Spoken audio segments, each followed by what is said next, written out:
नमस्कार, मैं हूं देवेंद्र सिंह। इंडिया डेली के रीजनल डिबेट में आपका स्वागत है। आज चर्चा राज्यपाल द्वारा लौटाए गए 9 विधेयकों की। जी हां, अशोक गहलोत सरकार के विधेयक ये हैं, कुछ जिनको लौटाया गया है।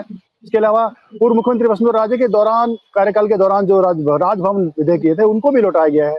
इस वक्त हमारे साथ बीजेपी के सदस्य हैं नमित जैन साहब, प्रवक्ता हैं जो, और कांग्रेस के प्रवक्ता राजकुमार जैन जी हमारे साथ कुछ देर में जुड़ेंगे। नमित जी, आपसे ही जानना चाहेंगे सबसे पहले, सरकार आपकी है, 2 साल हो गए और 2 साल बाद तक आपकी सरकार को याद ही नहीं है कि क्या खामियां जो पिछली सरकारों ने करके भेजी और अब वो लौटाए जा रहे हैं विधेयक।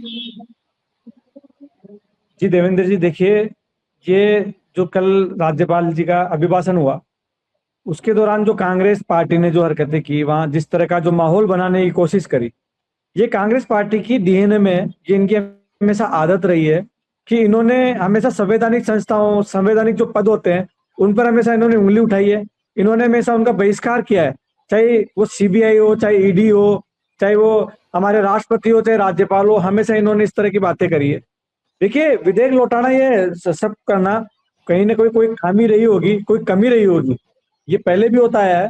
मान लो सरकार ने जांच समिति बनाई, जो इसके लिए एक कमेटी बनाई थी कि जो जो विधेयक है वो इसमें कहीं कोई कानून में कोई कमी है, हम विधेयक ला रहे हैं तो उसमें कोई कमी होती तो विधेयक जनता के लिए सही नहीं है, तो उसके लिए उसकी जांच करके उसमें कुछ कमी लगी तो जो सर्वसम्मति से हुआ और जो राज्यपाल जी को लगा। ठीक है नमित जी, आप सही कह रहे हैं कि भाई क्योंकि राज्यपाल जी ने जो कारण दिए हैं उनको विधि सम्मत नहीं माना है और मौजूदा कानूनों के अनुरूप नहीं माना है। खासकर जो मॉब लिंचिंग बिल है और जो 3 किसानों के लिए कानून जो गहलोत सरकार ने जाते वक्त किए थे, जिस पर आंदोलन भी हुआ था, कहीं ना कहीं उन बिलों को अब वर्तमान के कानून के अनुरूप नहीं माना गया है। लेकिन सबसे बड़ा सवाल ये है कि वसुंधरा राजे सरकार के दौरान भी जो 2 बिल थे उनको भी वापस भेजा है। तो कहीं ना कहीं ये एक बड़ा सवाल है कि राजस्थान सरकार के ब्यूरोक्रेसी तो आपकी सरकार की है नहीं, वो तो वही कांग्रेस सरकार में भी थी, बीजेपी सरकार में भी थी, और इससे पहले वसुंधरा जी के टाइम में भी यही ब्यूरोक्रेसी रही है।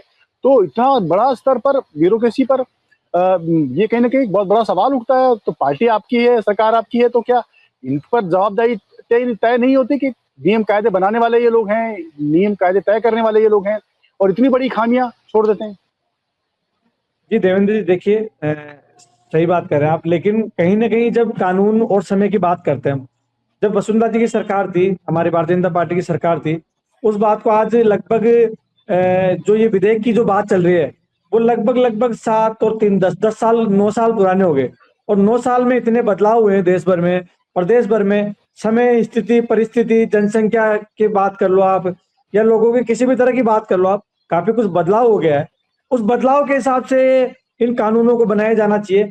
इसीलिए जो ये कानून वापस लिए गए हैं, वो यही कारण रहा है कि समय के हिसाब से कानूनों में बदलाव होते रहना चाहिए।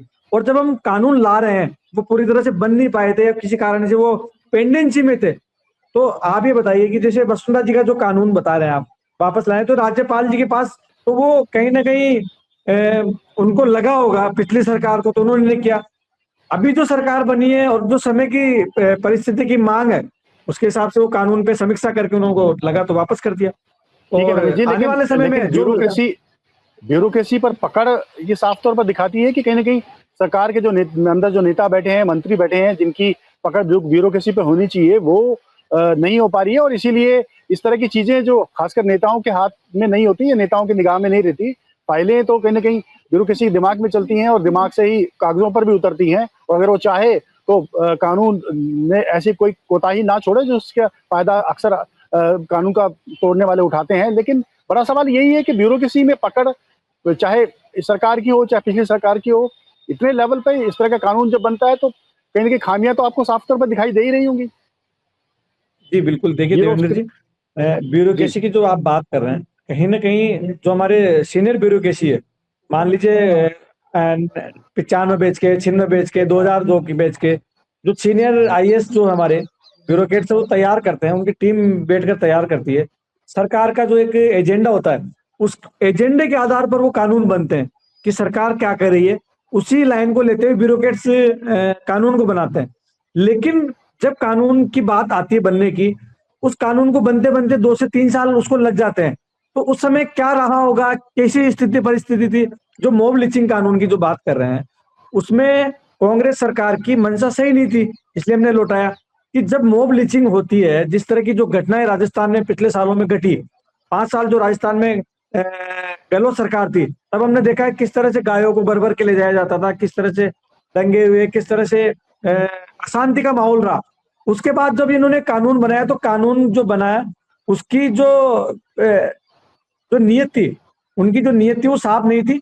अगर वो साफ होती तो ये कानून अच्छा बनता और ये पारित होता, इसमें कोई दिक्कत ही नहीं थी। देखिए कांग्रेस नहीं, सरकार पर कहीं ना इसमें कहीं जी जी आप बात सही कह रहे हैं, लेकिन इसमें फिर एक बार फिर यही चीजें बार बार उठती हैं कि जब नियम कायदों की बात आती है तो ब्यूरोक्रेसी तो किसी पार्टी या किसी विचारधारा की नहीं होती, वो तो उनमें इतना उन पर जो पकड़ है उसको कहीं ना कहीं साफ तौर पर दिखाता है। कांग्रेस अक्सर ये आरोप लगाती रही है कि ब्यूरोक्रेसी पर नेता जो है वो हावी हैं, लेकिन यहाँ कई बार ऐसे देखने को लगता है कि भाई इस तरह के कानून जब आते हैं तो उनमें जो डिले होता है, राज्यपाल भी संभवतः बीजेपी विचारधारा के ही पिछली बार भी थे और इस बार भी थे। हालांकि राज्यपाल बनने के बाद वो कहीं ना कहीं किसी पार्टी विशेष से कोई ताल्लुक उनका साफ तौर पर संवैधानिक तौर पर रहता नहीं है।